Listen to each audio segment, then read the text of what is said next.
Atas perintah Kapolri Jenderal Listio Sigit Prabowo, Kakor Irjen Polisi Agus Suryo Nugroho mengirimkan tim kemanusiaan serta bantuan sembako untuk masyarakat yang terdampak bencana banjir di sejumlah wilayah, termasuk Aceh, Sumatera Utara, dan Sumatera Barat.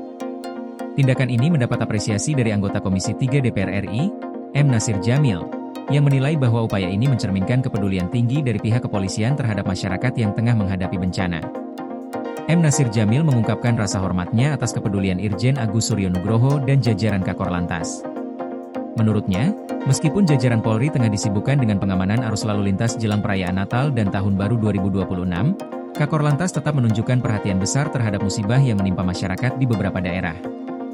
Irjen Agus menginstruksikan timnya untuk langsung turun ke lapangan memberikan bantuan, tidak hanya dalam bentuk sembako, tetapi juga moda transportasi yang dapat menjangkau daerah-daerah yang terisolasi akibat bencana.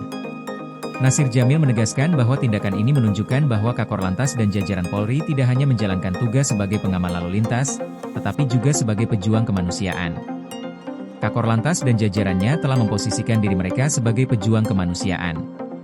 Mereka turun membawa bantuan dan ikut bersama warga membersihkan lumpur di permukiman masyarakat, kata Nasir dalam rilisnya yang disampaikan pada Kamis, 18 Desember 2025.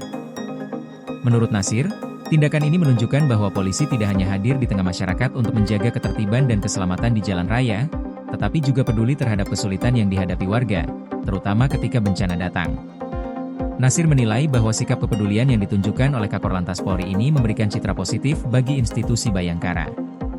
Polisi hadir bukan hanya sebagai aparat yang menjaga ketertiban di jalan raya, tetapi juga sebagai sahabat bagi masyarakat yang tengah mengalami musibah, ungkapnya.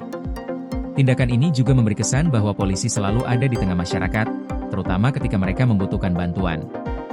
Kehadiran mereka di tengah warga terdampak bencana seperti kata pepatah, pucuk cinta ulam pun tiba, tambah Nasir, mengibaratkan kepedulian polisi yang hadir tepat pada waktunya untuk membantu warga yang sedang dilanda musibah. Selain memberikan bantuan sembako, jajaran Korlantas Polri juga mengirimkan kendaraan roda 4 dan roda 2 yang disesuaikan untuk menjelajah medan berat di daerah-daerah bencana. Kendaraan ini digunakan oleh personel polisi setempat untuk memudahkan mobilitas mereka dalam memberikan bantuan dan mengirimkan logistik ke titik-titik pengungsian.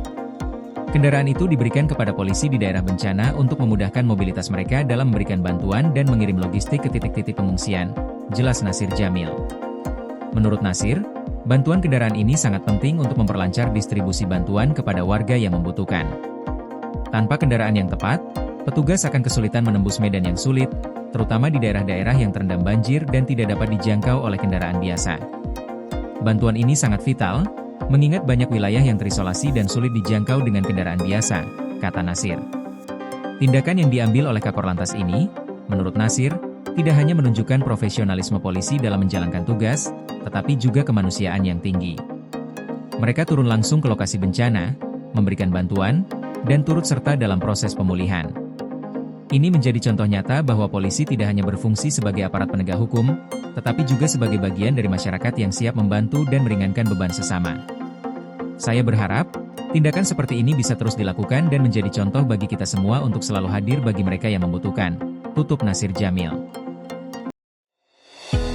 Koordinasi PLN dengan TNGL jelang Hari Kesaktian Pancasila, listrik terbangun, alam tetap lestari. Panen perdana garam Aceh. PLN hadirkan energi untuk UMKM di momen menyambut Hari Kesaktian Pancasila.